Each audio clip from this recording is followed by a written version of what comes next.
Hey everybody, hope you're doing well and welcome to, yes, I've done it. I did it! I done did a thing!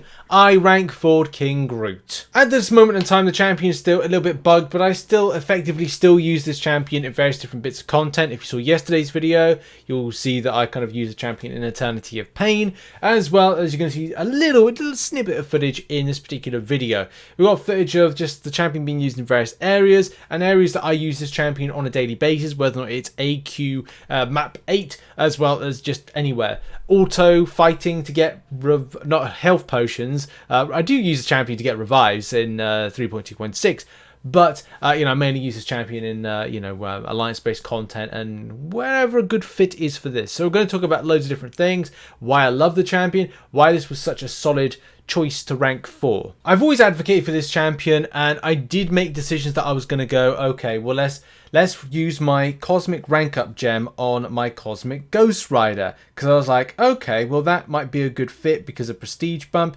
But the more I thought about it, as I said in yesterday's video, the more I thought about it was I just kind of resonated more with King Groot, and I use him a lot more than I would cosmic Ghost Rider. So it's all about what I personally like, and a lot of the times I think a lot of people feel pressured into ranking certain champions because of certain reasons, rather than going, I really like this champion, I like the play style, I've liked it for a long time, I like the character itself, and I always think that's a good process to start, to go, okay, well, do I like the character, do I like playing with the champion, and am I willing to kind of like invest going down the line? And King Groot is definitely been that. Since the buff, he's been fantastic, and I will 200 signature the champion probably after Eternity of Pain has dropped, especially because that'll help out to a degree with my prestige bump. But I just love the champion, and let's just go over footage from various different places, rotations, masteries as well, and just roll the footage.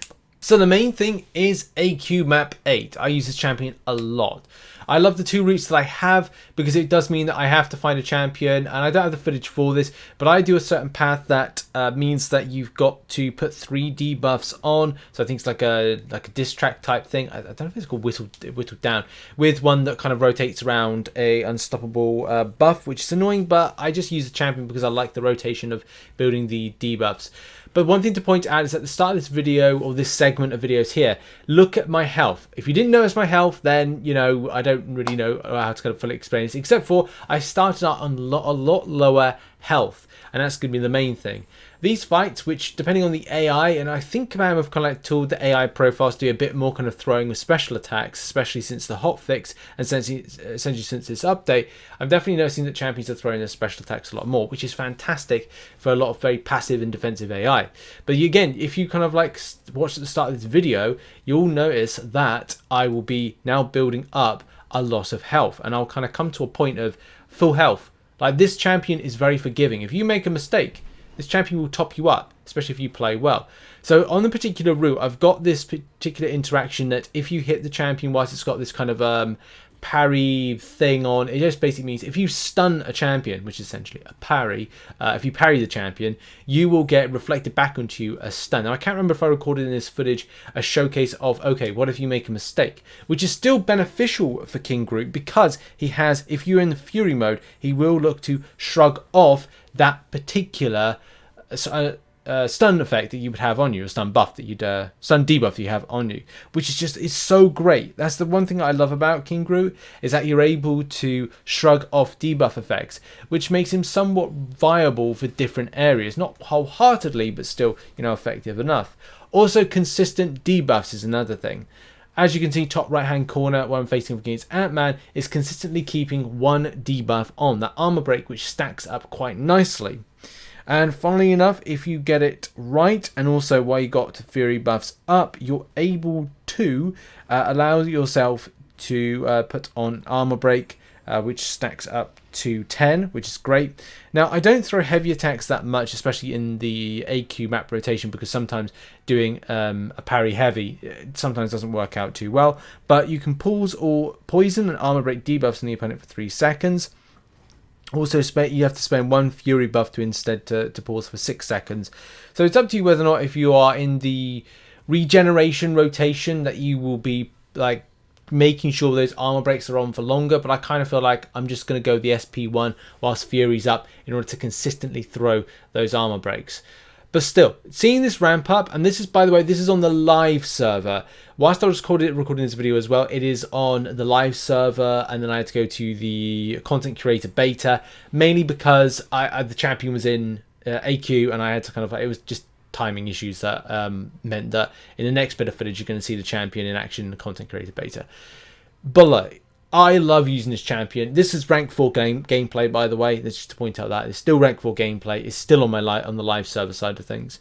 I just love the champion's survivability. That's another kind of like point I want to mention, is that I've talked about champions that have high survivability, whether or not you're talking about Hercules with his awakened ability, whether or not you look at how Heimdall has Intercede and you're able to get to indestructible, whether or not you look at Luke Cage, who's got indestructible as part of his kit, as well as other champions as well that have indestructible as part of their kit. But I love the survivability of King Groot because he's very forgiving if you make a mistake. If you're able to keep yourself alive, which you're going to see in the Eternity of Pain footage, or maybe you've seen yesterday, the survivability is some of the key factors that kind of like drew me to this champion. I mean, more so before because he had amazing regen, but his damage wasn't there prior to the buff. But now that he's been buffed, and as I said, I've been one of the biggest advocates for King Groot as a champion, and before he was, relevant, and after he is incredibly relevant. That's good there. That's good. That's showing a mistake right there. So that's a mistake that I made in this particular footage, and you can see like this is the rank 4 side of things. So this is non-suicide mastery, right? Non-suicide mastery, like footage, and it's good to see like how the extent of damage potential is there, but also like survivability. Look, I can just get hit. I could just stay there for a long time getting hit. Oh yeah, I've got an autoplay. Silly me. So I've got this on autoplay at the moment, right? This is the footage of autoplay. Why? Because I just remember it's on the screen, Ridge. You can see autoplay. So the thing to point out with this is King Groot is got amazing survivability, which means he can, if you put him into autoplay at a rank 3 6-star. I don't think he can do. I think he does well as a rank 2 6-star, but when you get into like the 565 or at least the 6-star rank 3 territory, and a good amount of signature stones into him, good signature level, he's able to have amazing survivability to get you like potions. And one thing that I was trying to do is kind of figure out like, okay, well, how does he function here? How does he kind of like roll? And he rolls really well. On screen right now is just showcasing a suicide mastery switch up for the champion. And I thought, okay, we'll play this, no autoplay, but we'll play this with suicide masteries. And I was kind of thinking like, okay, well, with non-suicides, I was getting about like 150 hits. But look, King Groot is all about staying in the fight longer. The more time you build up malice is the better time you're able to kind of like absolutely demolish with the champion. And this is what I love about him, like the way that if you're fighting for like, I don't know, 9 to 10 minutes, which if you're doing any kind of like big boss battle in stuff like Act 7, for example, in the Superior Kang, which is an amazing fight to have King Groot on, then you will have great enjoyment with the interaction, because the length of time that you are able to keep yourself alive, the more damage you're going to do. This is the same thing that I was finding with Eternity of Pain. The more time I could keep the champion alive was the more time that, or more damage I could do in the long run, because the way that Malice kind of rotates. That's what I love about the champion. And getting down to that 91 hits, I probably could like, and I changed my masteries, they're incredibly offensive heavy. I could probably get that down a lot more with time. But as I said, like time is very important. On screen right now is the King Groot interaction against Crossbones of Eternity of Pain.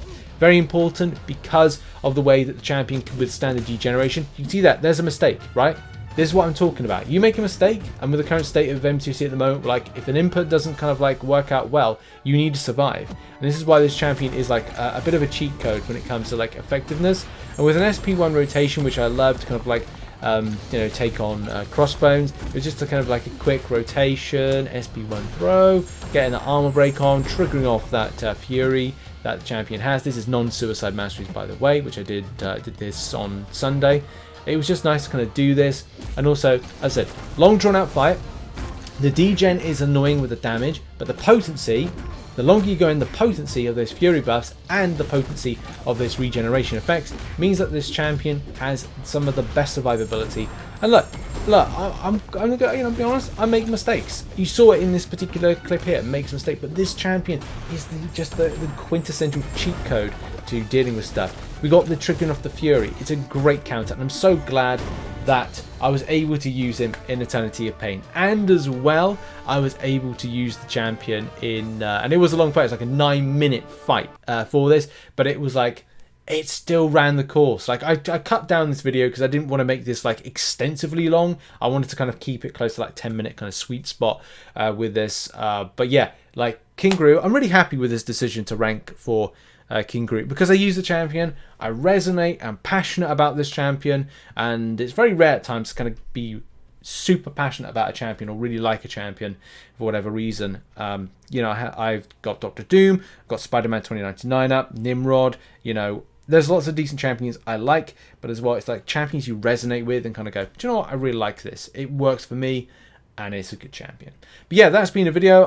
That's the decision made. I did rank for my my King Groot. May kind of like be a bad decision for prestige purposes, but I don't care. I really like the champion, and that's been a video. Thanks very much for watching. Make sure as well to check out some other content located on screen right now, and I'll see you very soon for another video. Cheers, everybody. Bye bye.